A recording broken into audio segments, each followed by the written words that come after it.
Hello. How can I assist you today with your psychology studies? If you have specific topics or questions in mind, feel free to share.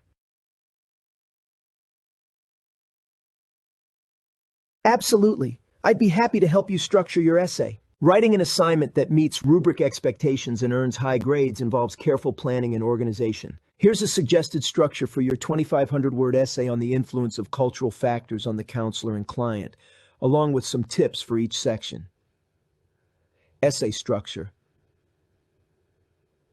1. Introduction. 250-300 words. Introduce the topic. Start with a hook that highlights the importance of cultural factors in counseling. Context. Briefly explain what cultural factors are and why they matter in the therapeutic relationship. Purpose. So, picture this. It's 2 a.m., and there's someone staring at a blank page, totally freaking out over a 2,500-word psychology essay on cultural factors in counseling. Oh man, I can almost feel that panic. The rubric was like a riddle, leaving them completely lost. Right, and that's such a raw, real moment. What happened next? Well, here's where it gets interesting. Instead of crumbling, they decided to turn to a secret weapon, Aesap Tutors. And get this, they picked an AI expert, a sort of virtual mentor called Dexter, specialized in psychology. Imagine having someone, right there 24/7. Wait, so did Dexter just write the essay for them? No, that's the genius of it. Dexter didn't just spit out an essay. Instead, it gave a complete, detailed roadmap.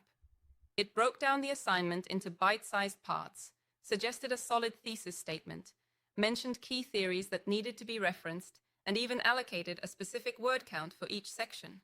Yeah, wow, that's like having an essay blueprint. That sounds incredibly helpful. It sounds like instead of just solving the problem, it actually taught them how to tackle it step by step. Exactly, it's like having a professor available around the clock who guides you rather than just handing you the answers.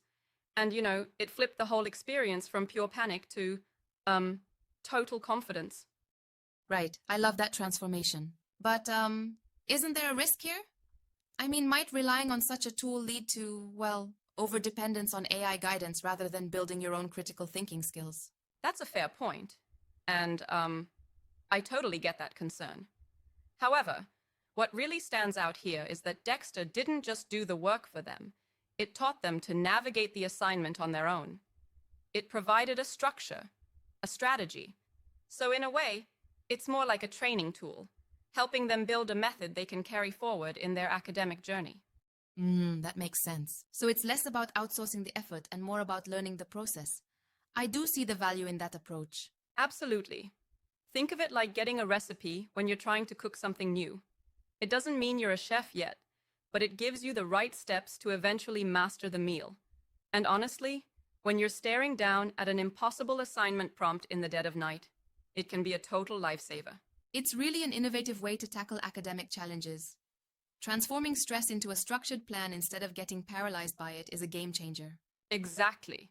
And if more students had this kind of backup, they'd spend less time panicking over blank pages and more time actually learning and thinking critically. It's a smart, modern twist on academic support. Well, here's to turning midnight crises into moments of triumph, thanks to a little AI magic.